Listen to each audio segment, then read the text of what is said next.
What if I told you that an ordinary night with friends could turn into an encounter so terrifying you'd question reality itself? One winter evening in 2010, we ventured into a forgotten village that seemed to defy explanation.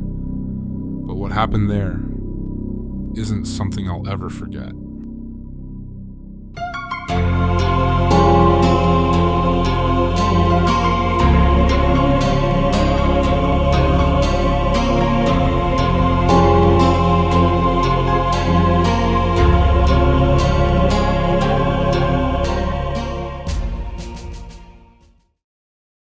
Back in 2010, one winter night, my friends and I decided to check out the ghost village in Ras Al Khaimah.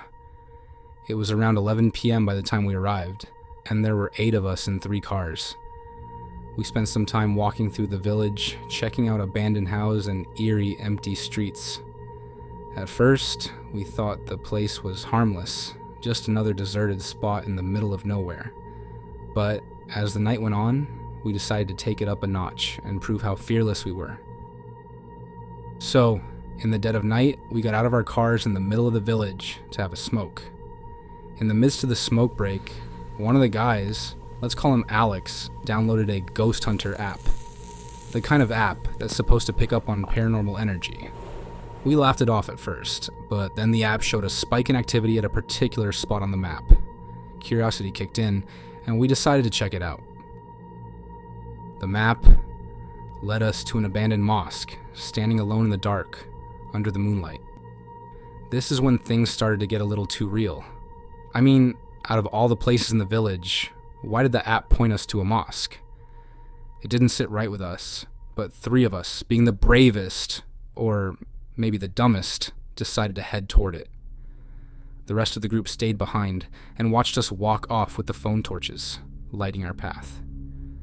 We had no idea what was in store for us. As we got closer, everything felt off. The mosque loomed ahead, its windows dark and foreboding. I could feel the hair on my neck stand up. It didn't help that the wind was eerily still. Then, something happened that we didn't expect. One of the guys, let's call him Z, suddenly turned and sprinted back toward us. We saw his light frantically moving, his footsteps echoing in the silence. It was unlike anything we had ever seen. Z is a big guy, 5 feet 3 inches and around 100 kilograms. Definitely not someone you'd expect to run that fast. He didn't even slow down as he passed us, his phone light bouncing erratically. The rest of us stood there in confusion, wondering what had just happened.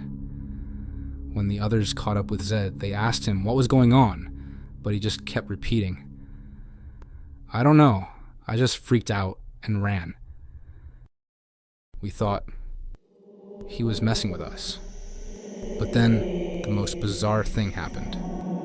When we got to the cars, we realized Z had driven off, leaving us all behind.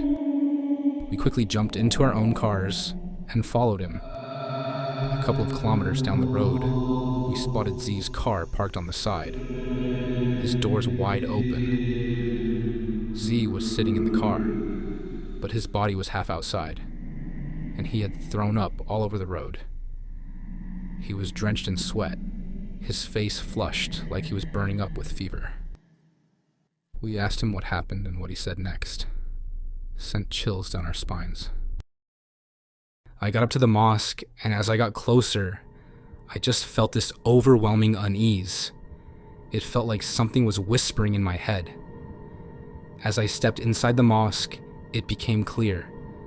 The whisper was saying, "Kill them all, kill them all, kill them all," until it was practically screaming in my head. That's when I ran. I just had to get out of there. Z never fully recovered from what he experienced that night, and none of us ever spoke about it again. Maybe it was all in his head. But every time I pass through that village, I can't shake the feeling that something is still watching. The real question is, are we ever truly alone in places like that? and what happens if we keep searching for things we're not meant to find.